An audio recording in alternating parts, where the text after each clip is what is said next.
আসসালামু আলাইকুম। টমিস কুকিং সেন্টারে আপনাদের স্বাগতম।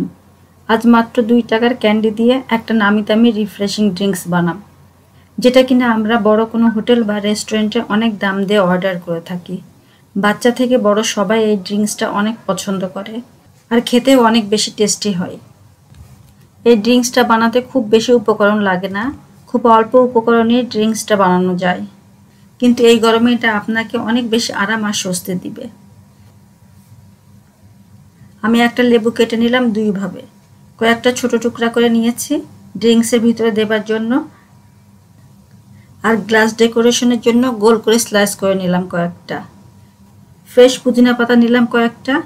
এই মিন্ট ফ্লেভারটা ড্রিঙ্কসে দারুণ লাগে, একটা ফ্রেশনেস কাজ করে।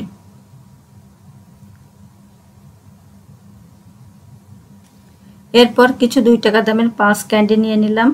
এই ক্যান্ডিটা আপনারা রাস্তাঘাটে চলতে ফিরতে গেলে যে দোকানগুলো চোখে পড়ে বা বাড়ির পাশে দোকানেও পেয়ে যাবেন। এখানে 6টা ক্যান্ডি নিয়েছি 2 গ্লাস ড্রিঙ্কসের জন্য।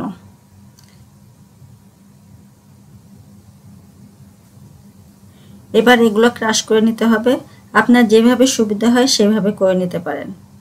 আমি একটা গ্রাইন্ডারে ক্রাশ করে নিলাম। এবার 2টা ড্রিঙ্কসের গ্লাস নিয়ে নিয়েছি, আর গ্লাস 2টাতে ক্রাশড ক্যান্ডি সমানভাবে ভাগ করে দিয়ে দিলাম। লেবুর যে ছোট টুকরোগুলো করেছিলাম সেখান থেকে একটা গ্লাসে 2 পিস করে দিলাম, আর 5-6টি করে পুদিনা পাতা দিলাম এক একটি গ্লাসে। এখানে যে কোনো ড্রিঙ্কিং সোডা দিতে পারেন। যদি সোডা ওয়াটার ইউজ করেন তাহলে এক্সট্রা সুগার অ্যাড করা লাগবে, আর যদি 7 আপ, স্প্রাইট বা এই জাতীয় কোনো সফট ড্রিঙ্কস ইউজ করেন তাহলে এক্সট্রা সুগার অ্যাড করা লাগবে না। ড্রিঙ্কসটা দেবার পর চামচ দিয়ে ভালো মতো নেড়ে নিতে হবে যাতে ক্যান্ডিগুলো ভালো মতো ড্রিঙ্কসের সাথে মিশে যায়, আর লেবু পুদিনা পাতা ফ্লেভারটাও কিছুটা বের হয়ে ড্রিঙ্কসের সাথে মিলে যায়।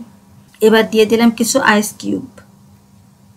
তারপর বাদবাকি গ্লাসটুকু ভরে দিলাম ঠান্ডা সফট ড্রিঙ্কস দিয়ে, আর গ্লাসে লেবুর স্লাইস 2টা গেঁথে দিলাম গার্নিশিংয়ের জন্য।